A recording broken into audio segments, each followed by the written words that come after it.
بسم اللہ الرحمن الرحیم.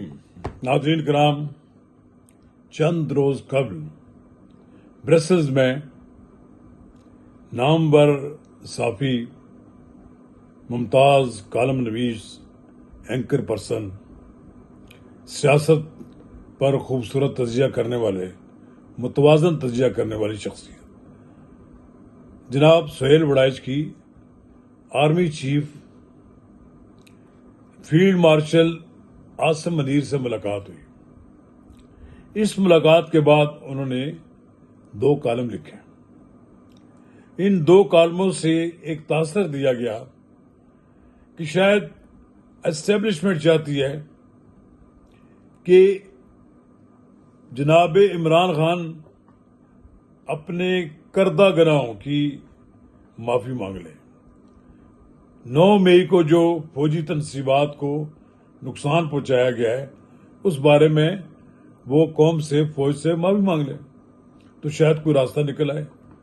اور پھر اس میں ایک اور راستہ بھی دکھایا گیا ہے عمران خان کو کہ وہ اس ملک سے باہر چلے جائیں یا اس ملک کے سسٹم کو چلنے دیں، ڈی اسٹیبلائز نہ کریں تو شاید معاملات بہتری کی طرف جا سکتے ہیں.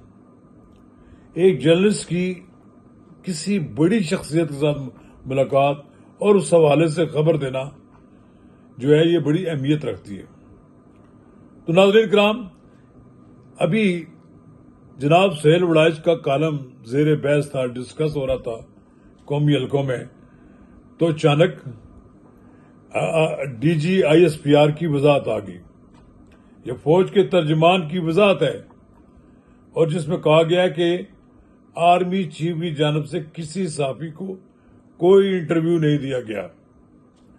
ان کا کہنا تھا کہ سہیل وڑائچ کے جس کالم کا حوالہ دیا جا رہا ہے وہ دراصل برسلز کے ایک ایونٹ سے متعلق ہے جہاں سینکڑوں افراد نے آرمی چیف کے ساتھ تصاویر بنوائی. تو ناظرین کرام، قبل اس کے ہم آگے بڑھیں، اگر آپ نے میرا یوٹیوب چینل نواز رضا کے ساتھ اب تک سبسکرائب نہیں کیا تو براہ کرم اسے فوری طور پر سبسکرائب کریں، لائک کریں اور اب آپ کے ساتھ شیئر کریں اور آئیکن کا وہ بٹن دبانا نہ بھولیے کہ جب ہم ویڈیو لوڈ کریں تو سب سے پہلے آپ کو اطلاع ملے. تو ناظرین کرام، میں سہیل وڑائچ کو اس وقت سے جانتا ہوں جب انہوں نے میدان صحافت میں قدم رکھا. میرے لیے سہیل وڑائچ ایک ایسے سیاسی تجزیہ کار ہیں جنہیں کہا جا سکتا ہے کہ وہ متوازن سوچ رکھتے ہیں اور ان کے کالموں سے کوئی ایسی بو نہیں آتی کہ کوئی ایجنڈا ہے. اور بعض اوقات وہ جو کچھ بھی لکھتے ہیں اپنے دماغ اور دل و دماغ کی سوچ سے لکھتے ہیں. تو پی ٹی آئی کے لوگوں کو تو دلوں میں پہلے ہی ان کے لیے نفرت بھری ہوئی ہے، وہ ان پہ تنقید کرتی ہے. لیکن ایک صحافی کے لیے سکوپ ہوتا ہے کہ کسی بڑی شخصیت سے ملاقات کر لی جائے اور پھر کچھ چیزیں اخذ کر لی جائیں تو یقیناً وہ انٹری تو نہیں ہوتی. یہ ایک آرمی کی طرف سے جو وضاحت آئی ہے اس سے جو تاثریت ملا کہ شاید عمران خان کو چھوڑنے کے لیے فضا تیار ہو رہی ہے اور اس کے لیے کوئی کالم جو لکھا گیا یہ شاید کوئی پیغام ہے، لیکن ایسا نہیں ہے. میں سہیل وڑائچ صاحب کو جانتا ہوں، انتہائی متوازن شخصیت ہیں اور وہ برسلز اس لیے گئے ہیں جب انہیں معلوم ہوا کہ وہاں آرمی چیف آ رہے ہیں تو وہاں کا سفر بھی انہوں نے اس لیے کیا کہ دیکھتے ہیں وہاں ان سے ملاقات ہو جاتی ہے.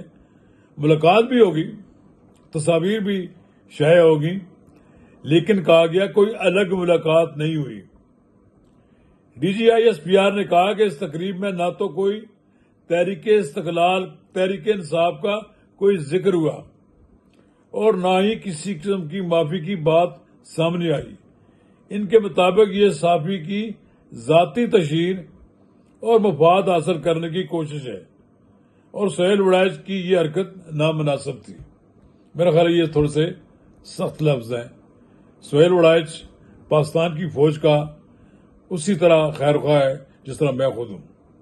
ہم فوج کا کوئی تنقید کرنے کے روادار نہیں ہیں اس کا دفاع کرتے ہیں اور سہیل وڑائچ بھی دفاع کرتے ہیں. دیکھیں، میں نے پچھلے دنوں کوئی سال ڈیڑھ سال پہلے کی بات ہے، مجھے BBC.com سے کہا گیا، مجھے اردو جو ہے انڈیپینڈنٹ نیوز ہے اس سے کہا گیا، بلکہ اور اداروں سے کہا گیا کہ آپ چودھری نثار علی خان کا انٹرویو کر کے لے آئیں. میری چودھری نثار علی خان سے 3 گھنٹے کی ملاقات ہوئی. اب ظاہر ہے میں نے انہیں نہیں تو نہیں کہا کہ میں آپ کو انٹرویو کر رہا ہوں، زبانی بات چیت ہو رہی ہے. میں نے پھر ایک BBC.com کو ایک ملاقات کے حوالے سے، ایک انٹرویو تو نہیں کہہ سکتے، اب ملاقات کے حوالے سے خبر بھجوا دی. 3-4 دن تو چودھری صاحب وہ خبر ہضم کر گئے. اس میں میاں نواز شریف کے بارے میں کوئی ریمارکس تھے جس سے میاں نواز شریف کی پوزیشن واضح ہوتی تھی اور بہتر ہوتی تھی. تو چودھری نثار علی خان کو ان کے مشیروں نے مشورہ دیا، انہوں نے کہا جی سرے سے کوئی انٹرویو ہی نہیں ہوا. تو اب میں بھی کہتا ہوں کہ مسلطیں ہوتی ہیں، بعض اوقات ایسا ہوتا ہے کہ خبر ہوتی ہے اس کی تردید آ جاتی ہے. صرف میرا خیال یہ ہے کہ فوج ایک کا ادارہ ہے، اس کی ہم عزت کرتے ہیں. اگر فوج کے ادارے کی طرف سے صرف اتنی وضاحت کر دی جاتی کہ سہیل وڑائچ کا جو کالم چھپے ہیں اس سے یہ تاثر نہ لیا جائے کوئی انٹرویو ہے اور اس کی تردید کر دی جائے، لیکن تھوڑا مور ورو ہے کام. تو DG ISPR کا کہنا تھا کہ جو بھی شخص غیر قانونی اقدام کرے گا قانون کے کٹہرے میں آنا ہوگا. جب ان سے پوچھا گیا کہ کیا اس معاملے پر جیو اور جنگ گروپ کے خلاف کارروائی کی جائے گی تو انہوں نے کہا کہ اداروں کو سمجھداری کا مظاہرہ کرنا چاہیے اور میڈیا کو بھی ذمہ داری کا احساس کرنا ہوگا. تو جہاں تک لیفٹیننٹ جنرل احمد شریف نے اس بات پر افسوس کا اظہار کیا کہ ایک سینئر صحافی نے بھی غیر ذمہ داری کا مظاہرہ کیا ہے، جبکہ ایک انتہائی ذمہ دار ادارہ ہے فوج کا ادارہ، اور اس سے ابہام کوئی بھی ابہام نہیں ہونا چاہیے. یہ بات درست ہے کہ فوج کے بارے میں کوئی ابہام نہیں ہونا چاہیے. فوج نے اپنی پوزیشن کلیئر کر دی کہ بھائی جس نے جرم کیا ہے، غیر قانونی کام کیا ہے، کوئی معافی نہیں ہے.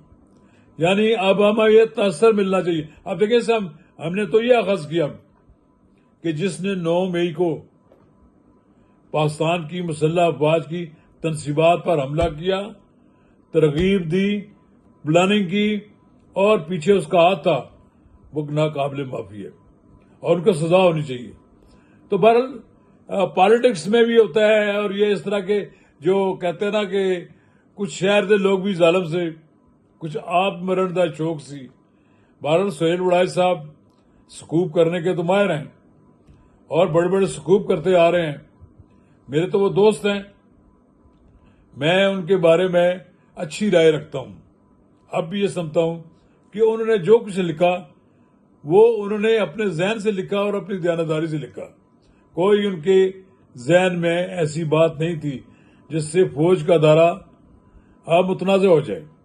تو میرا خیال یہ ہے کہ فوج کے ترجمان نے جو بیان دیا ہے، ظاہر ہے اس کی اوپر سے ہی ہدایت آئی ہوگی، اس کو ہضم کر لینا چاہیے.